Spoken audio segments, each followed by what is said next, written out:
जसवाल जी, मेरा सवाल आपसे ये है कि आपने 2017 में युवाओं से वादा किया था कि आप पुस्तकालय का निर्माण कराएंगे, और शायद उन युवाओं से जिन्होंने हमें ये भी दिया है, ये पत्र है जिसमें मैं भी एक तरह युवा की तरह शामिल था। आज आपके 5 साल समाप्त होने वाले हैं और आपकी चुप्पी नहीं सधी, तो उस पर आप क्या कहना चाहेंगे? उन युवाओं को क्या संदेश देंगे? तो किताबों की कीमत मूल्य में जानता हूँ, और इसके लिए मैं वादा करता हूँ, पुनः वादा करता हूँ कि आपको विश्वास दिलाता हूँ कि मैंने ज़मीन लाइब्रेरी के लिए एक्वायर कर लिया है। ज़मीन हमारे पास है, जो ही बजट आवंटित होगा आपको लाइब्रेरी बना के दे दूँगा। 3 बार चुनाव लड़ चुके हैं और एक बार फिर आपने मन बना लिया है। इस बार आप निर्दल आएंगे या फिर किसी पार्टी से आप चुनाव लड़ने का मन बना रहे हैं? मैं भारतीय जनता पार्टी का सिपाही हूँ और मैं भारतीय जनता पार्टी से चुनाव लड़ने जा रहा हूँ। माननीय मोदी जी, माननीय मुख्यमंत्री श्री योगी आदित्यनाथ जी के विचारों में अपनी आस्था रखता हूँ। लेकिन उस नाली का जो निकासी है वो आज भी खेतों में गिरता है, उसका पानी खेतों में गिरता है, जिससे आए दिन मच्छर और तरह तरह की बीमारियां पैदा हो रही हैं, फसल का निर्माण नहीं हो रहा है, यानी कहीं ना कहीं किसानों के साथ भी बुरा हो रहा है। तो क्या इस स्मार्ट नगर का कल्पना कर रहा है भटनी का जनता? और विदिन 1 महीने के अंदर उस नाली को उस पर जोड़ दिया जाएगा, क्योंकि नाली का कार्य शुरू हो गया है, आदर्श चौराहे से लेकर नकानी चौराहे तक। ये जल योजना करीब पिछले 25 वर्षों से लोगों के बीचों में चर्चा का विषय रही है और बार बार विस्तारीकरण हुआ, इसका पाइपलाइनों में मरम्मत की गई, लेकिन आज तक बड़ी अफसोस के साथ डॉक्टर साहब कहना पड़ रहा है कि घर में किसी को एक बूंद भी शुद्ध जल नहीं मिला। तो ऐसा कब तक चलेगा? आपका कार्यकाल अंतिम दौर में है और अभी भी ये शायद कार्य चल रहा है, और क्या पूरा होगा कि नहीं ये मैं नहीं जानता, या आप कुछ कह सकते हैं इस पर? जलकल का जब हैंडओवर किया गया, मैं उस पूर्व चेयरमैन साहब से पूछना चाहता हूं कि क्या उनको ये देखना चाहिए था कि नहीं कि आज मैं जलकल हैंडओवर ले रहा हूं, क्या वो चलने की पोजीशन में है, या यह समस्या उसी समय दूर हो गई होती जब उन्होंने हैंडओवर लिया। आज से 15 दिन के अंदर मैं नगर पंचायत की जलकल को चालू कराने जा रहा हूं। जलकल मेरी पूरी तरह चलने को तैयार है और आपसे अपील है कि आप जल्द से जल्द कनेक्शन अपने घरों में ले लें। यहाँ तक कि मैं सबके दरवाजे में पाइप खड़ा करा दिया हूँ, टूटी भी लगा दिया हूँ। आप अपने घरों में कनेक्शन लें, 15 दिन के अंदर जल आपके घर होगा। लेकिन मेरा सवाल आपसे बहुत ही साधारण होगा कि आपके क्षेत्र में जो आम नागरिक है वो कहते हैं कि मुन्ना जी तो विकास बहुत किए हैं, लेकिन उस विकास में हमेशा गुणवत्ता को लेकर कमी दिखाई दी है। यानी विकास तो किए हैं लेकिन उस गुणवत्ता में दम नहीं है। तो उस पर आप क्या प्रतिक्रिया देंगे? जनता को क्या संदेश देना चाहिए? विकास जो मैंने किया उसमें गुणवत्ता का पूरा ध्यान रखा गया, लेकिन अगर जनता के नज़र में गुणवत्ता की कमी आ रही है तो अगर जनता मुझे मौका देती है तो मैं 100% गुणवत्ता का ध्यान रखूँगा, यह मेरा वादा है, और गुणवत्ता में कहीं से भी कोई कमी नहीं आने दी जाएगी। समाजवादी पार्टी ये चुनावी दाव पेच है, हमारी समझ से बाहर है, हम लोग बस पूछ सकते हैं। ये चुनावी कुश्ती बड़ी हम लोगों से दूर की चीज़ है, हम लोग वहाँ तक नहीं पहुँच सकते जहाँ तक सियासी लोग पहुँचते हैं, और सियासत में आप भी रहे हैं बहुत लंबे समय से। अगर आपको किसी परिस्थितिबद्ध हालात में टिकट नहीं मिलता है तो क्या आप बैक टू पवेलियन जाएंगे या फिर चुनावी मैदान में अपनी ताल ठोकेंगे? देखिए 2017 में चुनाव हारने के बाद लगातार 5 वर्षों तक मैं जनता के बीच में रहा, जनता की समस्याओं के लिए संघर्ष किया, और मेरे संघर्ष को इस नगर पंचायत के 12 वार्ड की जनता उससे वाकिफ़ है कि मैंने कितना संघर्ष किया है। पार्टी नेतृत्व भी वाकिफ़ है कि मैंने कितना संघर्ष किया है, और संघर्ष की बदौलत मुझे विश्वास है कि पार्टी मुझे अपना सिंबल देगी। वैसे अगर पार्टी मुझे इस लायक नहीं समझती है, किसी और को टिकट देती है, तो पार्टी का जो भी आदेश होगा उन आदेशों का अच्छा सा पालन होगा। हमारे तरफ से पार्टी के विरुद्ध कोई भी कार्य मैं नहीं करूँगा। आपका जब आप चेयरमैन प्रतिनिधि थे तो बहुत लोग जो है आज भी बातें ये उभरते हुए सामने आती हैं कि टाउन एरिया ऑफिस से भेदभाव हुआ करता था, और लोगों से कई लोग ये भी आरोप लगाते हैं कि मनमानी नक्शा पास कराने के लिए मनमानी धन वसूला जाता था। इस पे आप क्या कहना चाहेंगे? इस बात में कितनी सत्यता है? मेरे कार्यकाल में कोई अतिरिक्त धन नहीं लिया जाता था, और 150-200 रुपये में एक मानक था, उस मानक के अनुसार जोड़ा जाता था। 150, 200, 250 रुपये में नक्शा स्वीकृत किया जाता था। और कोई पूरे नगर पंचायत में आज भी सर्वे करा लिया जाए कि 1 पैसे 1 रुपये का अतिरिक्त कोई व्यक्तिगत लाभ नगर पंचायत अध्यक्ष तो अध्यक्ष एक कर्मचारी पर भी आरोप नहीं लगाया जा सकता था कि वह रसीद कटने के बाद 10 रुपया भी कोई मकान मालिक उसको पैसा देता था। नगर में देख रहा हूँ कि बड़े सारे पोस्टर और बैनर भारतीय जनता पार्टी से बड़े दावेदार भी दिखाई दे रहे हैं और लगे भी हैं बैनर पोस्टर। ऐसे में अगर पार्टी आपको टिकट ना दे या नहीं देने का फैसला करे किसी कारणवश, तो क्या आप पार्टी के साथ रहेंगे या फिर कुछ और निर्णय लेंगे चुनाव लड़ने के लिए? अब जो भी बैनर लगे हुए हैं उसमें हमको लेकर 5 कार्यकर्ता के रूप में कार्य किए हैं। भले ही उनका कार्यकाल कम समय का रहा हो, लेकिन वह भारतीय जनता पार्टी के कार्यकर्ता हैं। और एक व्यक्ति जो दावा ठोक रहे हैं वह आज तक मुझको जहां तक जानकारी में है, संज्ञान में है कि अभी वह भारतीय जनता पार्टी की सदस्यता भी नहीं ग्रहण किए हैं और वो अपने धन बल के प्रभाव में आकर जैसा कि पब्लिक जनता में कह रहे हैं कि हम टिकट को ले लेंगे और हम ही को टिकट मिलेगा। यह समय बताएगा कि पार्टी कार्यकर्ता को चुनती है कि आयातित नेता को चुनती है। अगर आपको इंदौर मॉडल से कोई फार्मूला देना हो तो आप कौन सा फार्मूला देंगे? देखिए, इंदौर गए नहीं है, इंदौर का नाम सुना है कि बहुत साफ़ सुथरी सिटी है। और देखिए, साफ़ सुथरा होने के लिए लोगों को भी जिम्मेदारी उठानी पड़ेगी। अगर जनता मुझे चुन लेती है तो सबके घरों में तो पहले जाएंगे तो कहेंगे कि कूड़ा उसको एक जगह रखिए। उसके लिए डिब्बा की व्यवस्था कराएंगे उनको कि इस डिब्बा में क्या रखना है, इस डिब्बा में क्या रखना है।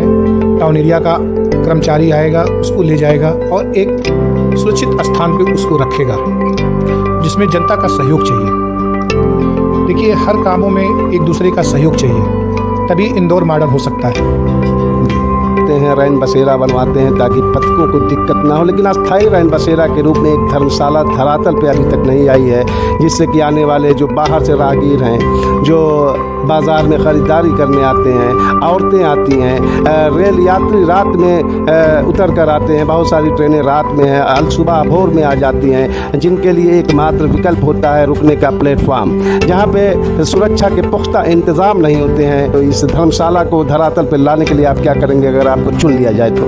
लोग आते हैं ट्रेन पकड़ने, बहुत माँ बहनें आती हैं और अपना प्लेटफार्म पे ही 12 घंटा 10 घंटा रहती हैं कि हमें ट्रेन पकड़ना है, और साधन के अभाव में वो रात में ही घर से आ जाती हैं। और अभी तक नहीं हुआ, ये सोचने का विषय है, लेकिन अगर जनता मुझे मौका देता है तो ज़रूर इस पे विचार करेंगे कि छोटा सा ही धर्मशाला बन जाए कि जो बाहर के मुसाफिर आएँ उसमें अपना रात में कुहासा हो जाए, बारिश हो जाए, ठंड हो जाए, ज़्यादा गर्मी हो जाए तो पंखे लगे रहें, उसके नीचे बैठ जाएं। इसकी व्यवस्था करेंगे।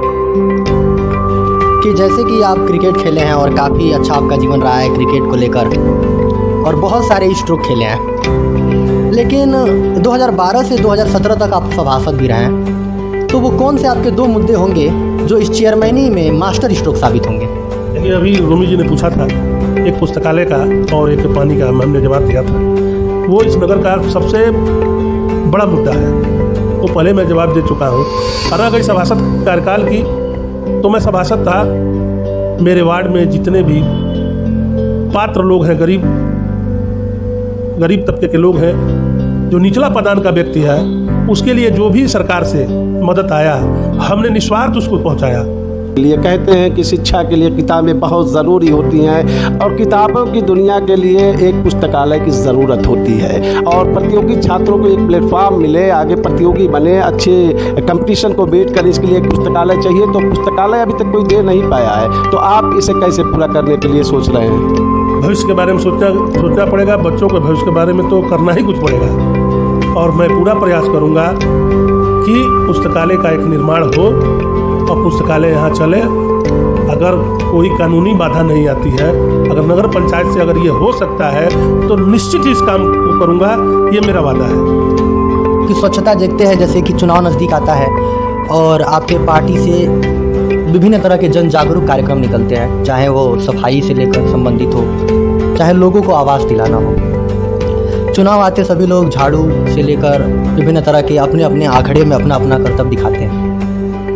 तो क्या ये सियासी मामला ही रहेगा कि वास्तव में आप जन जागरूक को प्रभावित करना चाहते हैं? सवाल तो बड़ा अच्छा आपने किया।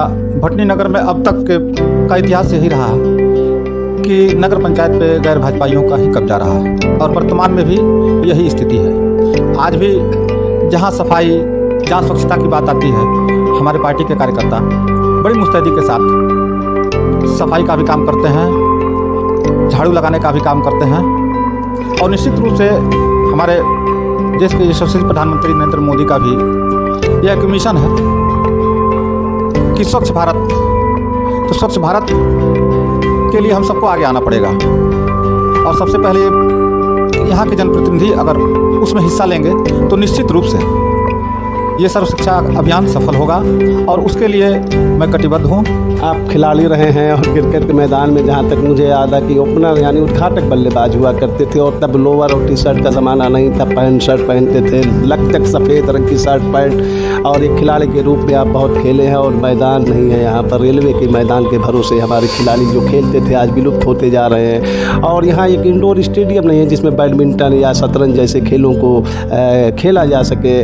और इस दिशा में मुझे लगा कि बहुत सारे खेल से भी प्रतिनिधि चुने गए, लेकिन ऐसा कोई काम नहीं जिससे खेलों को बढ़ावा मिले। और आप इस खेल जगत के बारे में क्या सोचते हैं? सबसे पहले बात मैं बताना चाहूँगा कि पूरे नगर पंचायत में कहीं ऐसा कोई जगह नहीं है कि जहाँ कोई स्टेडियम या खेल का मैदान बनाया जा सके। ये तभी संभव हो सकेगा जब नगर का विस्तार होगा और मेरे मैनिफेस्टो में भी है कि मैं सबसे पहला काम नगर का विस्तार करूँगा। और नगर का ज्यों ही विस्तार हुआ, तमाम ऐसे गाँव हैं जहाँ आज भी ज़मीन मिनी स्टेडियम के लिए खाली पड़े हैं, मैं उसे मिनी स्टेडियम बना के एक खेल जगत के लिए समर्पित खिलाड़ी रहा, मैं निश्चित रूप से खिलाड़ियों के लिए उस मैदान को समर्पित करूंगा। जैसा कि आपने बताया कि भटनी को सलेमपुर से आप आगे ले जाएंगे, लेकिन अक्सर ये भी देखा जाता है कि कई लोग ये आपसे निशाना साधते हुए कहते हैं कि आप भटनी से सलेमपुर के आगे नहीं, व्यंग्यात्मक रूप से कहते हैं कि आप भटनी को सलेमपुर से आगे नहीं बल्कि आप बरहज के बीच में और भाटपार रानी के तरफ भी बहुत सारी नदियाँ पड़ते हैं उसमें डुबो देंगे। उन लोगों को आप अपने शब्दों से क्या कहना चाहते हैं? और ये भी कहते हैं, मेरा एक और सवाल है इसके साथ साथ जोड़िएगा, सवाल ये है कि आपने सलेमपुर को ही क्यों चुना? क्योंकि कुशीनगर भी एक बेहतरीन ज़िला है, देवरिया भी एक बेहतरीन ज़िला है, उससे भी आप तुलना कर सकते थे। तो ऐसा क्या था कि आपने सलेमपुर को चुना? उसके विषय में आप उनको क्या बताना चाहेंगे, युवाओं को? उस नज़रिए से आप उन चीज़ों को कैसे देखते? अगर कोई व्यंग करता है तो उसके लिए व्यंग होगा, मेरे लिए तो संघर्ष है। और जैसे नगर पंचायत में अच्छे अच्छे स्कूल हैं, जैसे प्रिंस पब्लिक स्कूल है, के पब्लिक स्कूल है, बहादुर है, ये तमाम स्कूल हैं, लेकिन इन स्कूलों के लिए कैंपेनिंग करने वाला कोई चेयरमैन नहीं है कि कैंपेनिंग करें और अच्छी शिक्षा को सुधारे और अच्छी व्यवस्था कर सके जिससे मेरे यहाँ बाहर से भी लड़के पढ़ने आ सकें। और शिक्षा मानव को बंधनों से मुक्त करती है और आज के युग में तो ये लोकतंत्र की भावना की आधार भी है। तो मैं शिक्षा को माध्यम से भटनी को इतनी मजबूत करने की कोशिश करूंगा कि जो लोग सोच रहे हैं व्यंग्यात्मक तरीके से, उनके गाल पे तमाचा होगा कि वास्तव में सत्येंद्र गुप्ता तो भटनी को जन्नत बना रहा है, भटनी को सलेमपुर और भाटपार के जैसे बना रहा है, बहुत आगे बना रहा है। और एहसास मैं करा दूंगा, मैं इसके लिए हर समय हर वक्त संघर्ष करते हुए मिलूंगा। यह वक्त ही बता सकता है, मैं अपने आज जवाब से ब्याह कर रहा हूं, कल वक्त भी बता देगा। अगर आपके हाथों में भटनी की जनता ने कमान सौंप दी तो आपके प्राथमिक कार्य क्या होंगे जिससे जनता का भी भला हो और नगर पंचायत का भी एक सुंदरीकरण हो, आदर्श के रूप में जानी जाए? जनता का आशीर्वाद अगर मिलता है तो प्रत्येक जनता को मैं अपना पावर दे चुका रहूंगा। प्रत्येक नागरिक इस भटनी का चेयरमैन रहेगा। मैं सत्येंद्र गुप्ता, मैं अपने मिशन पे काम करूंगा। निर्णय मैं हर व्यक्ति को दे दूंगा। अगर जायज होने लायक रहेगा तो मैं अपनी जान लगा के जायज होने दूंगा। ये मेरी हर समय कोशिश, हर समय प्रयास रहेगा। तो जो धर्मशाला है, पिछले मैनिफेस्टो में देखिए कई प्रतिनिधियों ने दावा ठोका कि हम धर्मशाला का निर्माण करेंगे, लेकिन कहीं ना कहीं धर्मशाला जो है इस इंटरव्यू में चुप्पी जो है किसी भी प्रत्याशी की नहीं खुली कि धर्मशाला के बाद में कभी उन्होंने वो उस बात को रखा ही नहीं। अब हमसे लोग कहते हैं कि आप इंटरव्यू ले रहे हैं, आपने ये सवाल क्यों नहीं पूछा? लेकिन हम जनता से भी पूछे कि कुछ सवाल आपके लिए भी तो होना चाहिए। तो मेरा सवाल आपसे ये है कि धर्मशाला के बारे में, राहगीरों के बारे में आप क्या कहना चाहेंगे जिन्हें धर्मशाला रात को रुकने के लिए जो धर्मशाला का जो सुविधा नहीं मिल पाता है, उस पर आप क्या कहेंगे? देखिए, धर्मशाला तो इस नगर में अति आवश्यक है।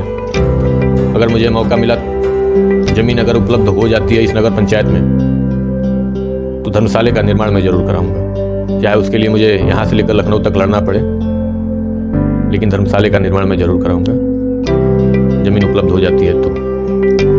आपने कहा कि आप बिजली या जल जमाव जैसी समस्याओं से निजात दिलवाएंगे, लेकिन बीते कार्यकाल में बहुत सारे नगर अध्यक्ष कुर्सी पर आए, सत्ता उन्हें जनता ने विश्वास करके दिया कि ये आएंगे और नगर की कायाकल्प कर देंगे और हमें सुविधाओं को मुहैया कराएंगे, चाहे जल की बात हो, चाहे वो स्वच्छता की बात हो, वो जल जमाव की बात हो।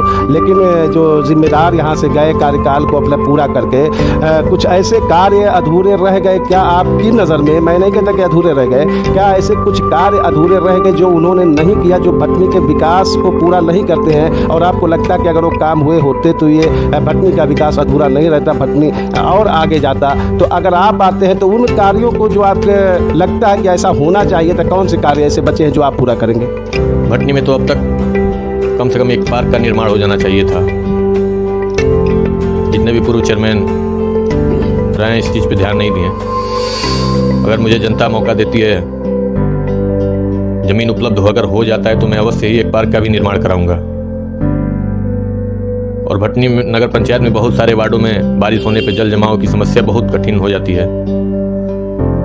उसको सबसे पहले मैं दूर करने का प्रयास करूंगा। और भी मेरे स्तर से जो भी यहाँ से लेकर लखनऊ तक, इस समय तो भारतीय जनता पार्टी की सरकार है,